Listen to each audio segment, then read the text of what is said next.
Your preparation was about SymPy, which is for doing symbolic computation.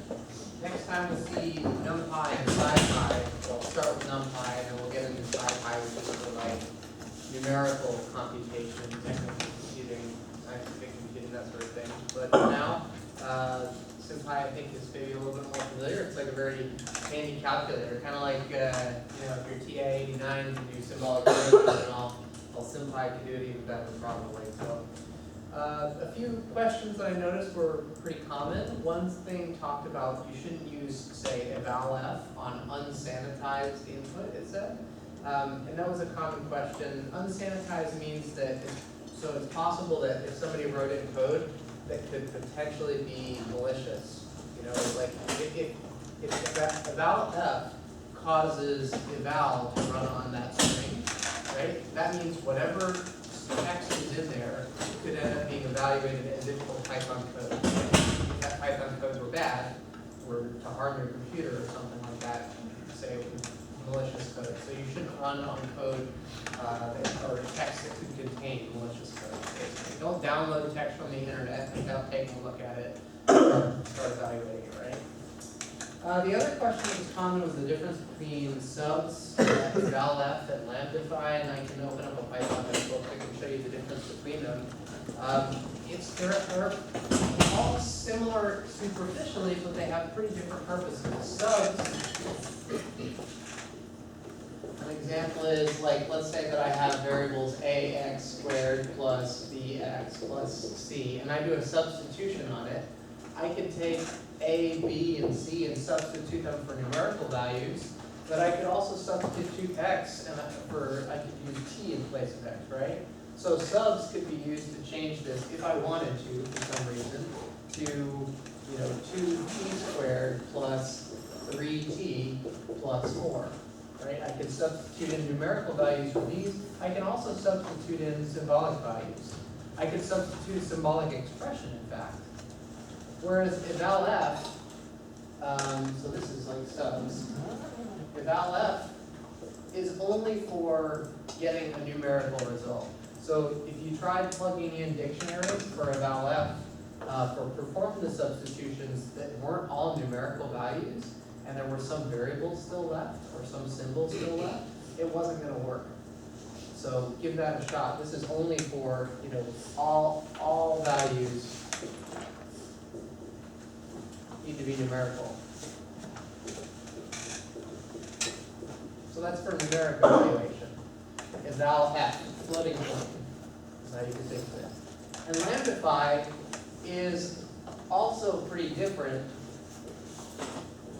Instead of returning a SymPy object that's like some addition in SymPy of symbolic things, lambdify returns a function. It's a Python function, a regular Python function. You can use this regular Python function many times to repeatedly plug in different values for the different variables. So I've got something in a Python notebook that I can show you in just a second when I get that up. What other questions did you have about that, or in the meantime, other questions about different topics from SymPy?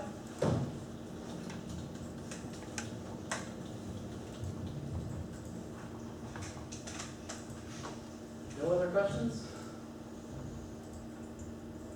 You guys ready to take your quiz then? I don't have anything planned for SymPy in particular because, well, there could be problems with math, but I'm not going to do a math review today. We can do that in office hours, or we can do that. I think that I'm going to have my next math review next Friday instead of today. We had one last week, but I think I will wait a week before we do more math. And the other problems could be with syntax, but there's not too many conceptual things that I can identify in SymPy. It's all just syntax for doing a particular thing. Just like you learn to use your calculator, you need to learn to use SymPy, but it's not really new coding concepts. It's just syntax. All right, let's see if I can open up this Jupyter notebook here. If you think of questions in the meantime, time, please ask them. Otherwise, I'm gonna let you guys get started with your, after the quiz on preparation for next time, or actually, I don't think I posted that yet. More likely to be, your assignment for this time. So there's two options for the SimPy assignment. One of them is, here, let's go over this example first. I think that this is gonna come up in just a second. Can somebody hit the light switch, please? Right next to the board, thank you. So this should show the difference between those.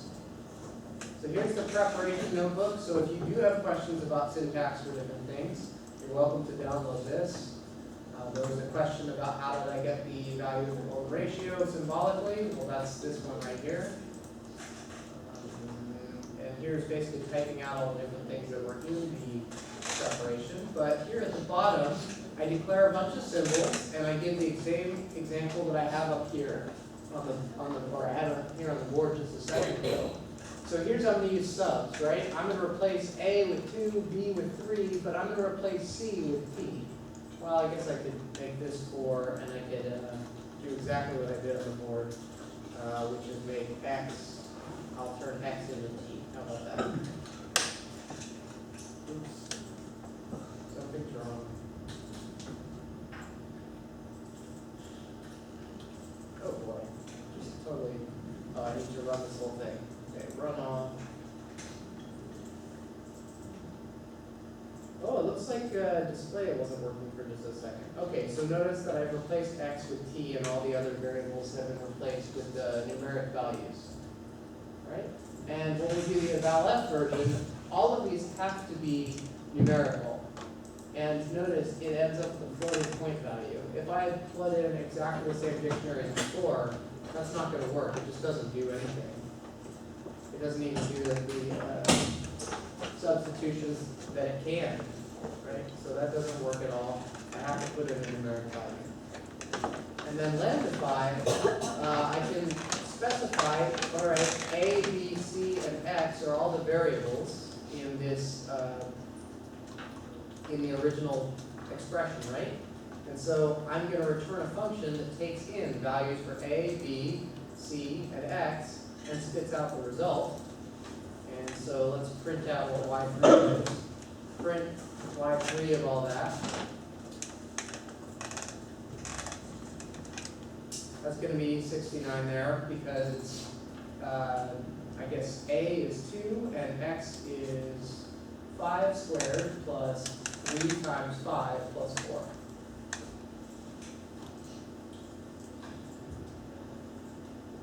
Does that make sense what the difference between those three things is? Sub, eval-f, and lambdify, similar on the surface, but for pretty different purposes.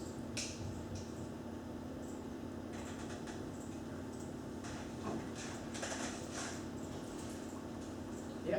Yeah, I got the difference between the sub and eval-f. I don't get it between lambdify and lambda. Well, lambdify, look, the type of y3 gets lambdify of all this, right? What is the type of y3? It's a function. It's a Python function. So it is just like any other Python function. It allows you to do like a bunch of math in SimPy and then get a function that you can use to evaluate all that stuff. So it'll become really useful when we are doing graphing with NumPy, for instance. Sometimes you want to do a bunch of math in SimPy. You derive the expression that you want to plot, and then you can use NumPy to evaluate it at a bunch of different points for the x values and get the y values, and then you can plot the results. That's something that you wouldn't really be able to do easily with subs, because subs is only for evaluating it like one particular value. And NumPy makes it easy to evaluate a lot of values at once. So it's nice to get a Python function back that can handle that. Yeah? Why do you have the color y in the first line? In which one? The first line. This one here? Yeah. Because that's the lambdify syntax. It takes in, first is the different arguments that your function is going to take in, the parameters. And then the second one is the expression that you're trying to turn into a function. That's what y is. Yeah.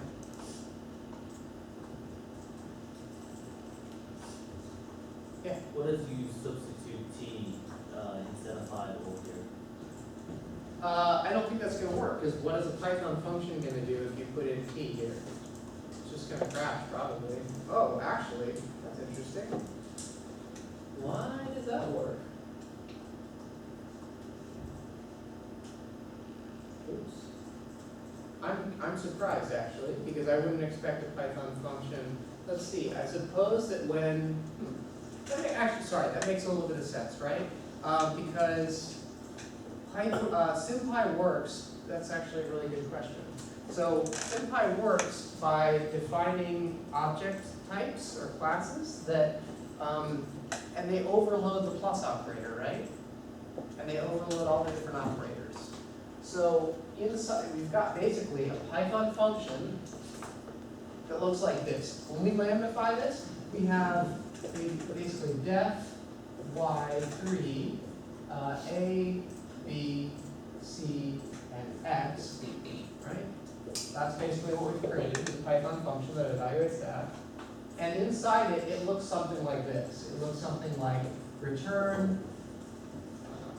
a times x squared.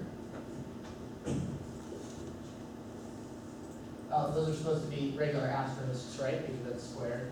Plus b times x plus c. And if you were to pass in values for a, b, and c, well, then you're going to return, basically it's going to look like something like 3 times that, and 4, or maybe I had 2, 3, and 4, right? But if you replace x with t, that's fine. It's just a SymPy object. So I think that's going to evaluate just normally. And so it returns the symbolic SymPy thing in the end. Because if I just type this out, it would have worked, right? So that t should not be a symbol. It is. It's still a symbol because I haven't told it to be anything otherwise. Let's display t. Oops, display t is what I meant to do.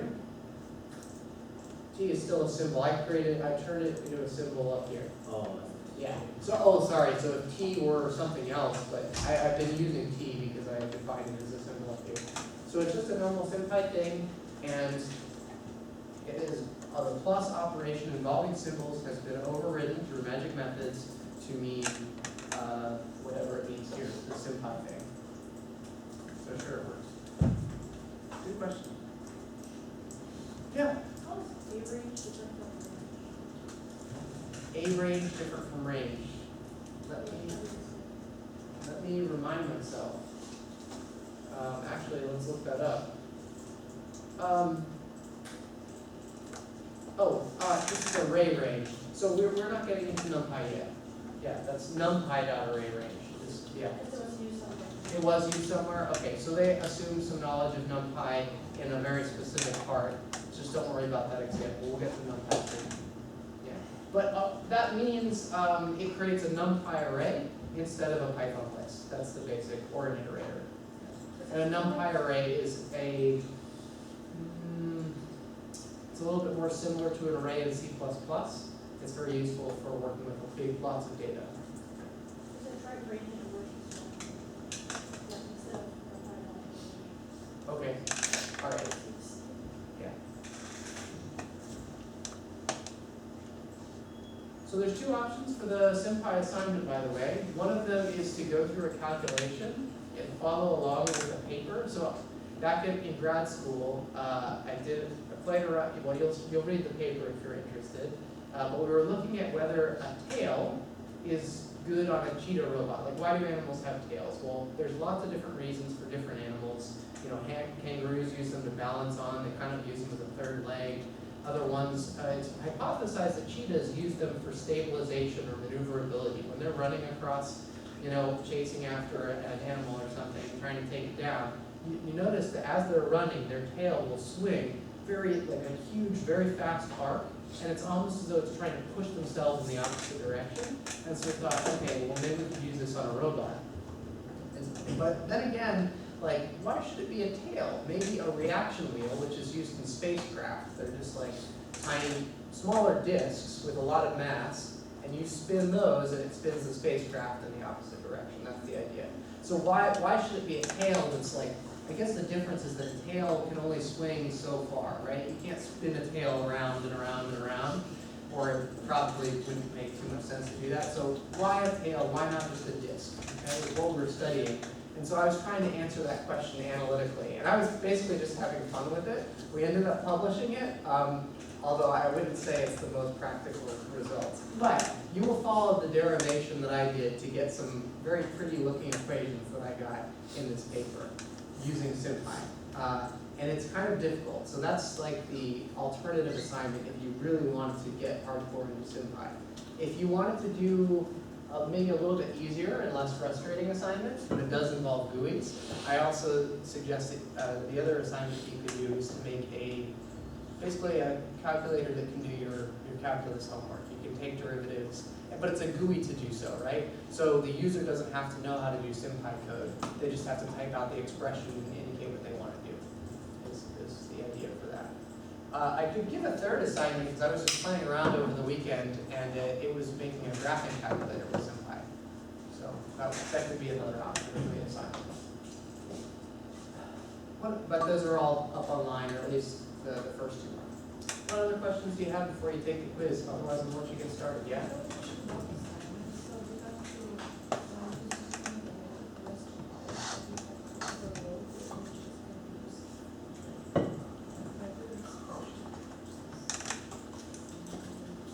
You're asking about this assignment. Let me answer your question after the quiz. Yeah. Okay, I'm going to let you take the quiz. I believe that the password is John Fleece, famous member of the Money Kite Python group.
everybody still working on it? Okay, so, that's kind of on that too, is it? It doesn't use decimals. Well, remember that this is just first of all, 1 and 2 are just normal Python things. So when it evaluates 1 and 2, it explains this in a few places in the tutorial, by the way. It's in one of the gotchas. So it's just normal Python code until it gets to the addition of the syntax. So it adds 0 to syntax, I guess. So you're welcome to work with other people, that's one of the benefits. You're also, raise your hand, call me over, then I can help you out. That's one of the things that we often had time for last year is for me to help out with these assignments. That's kind of what the class was supposed to be, so.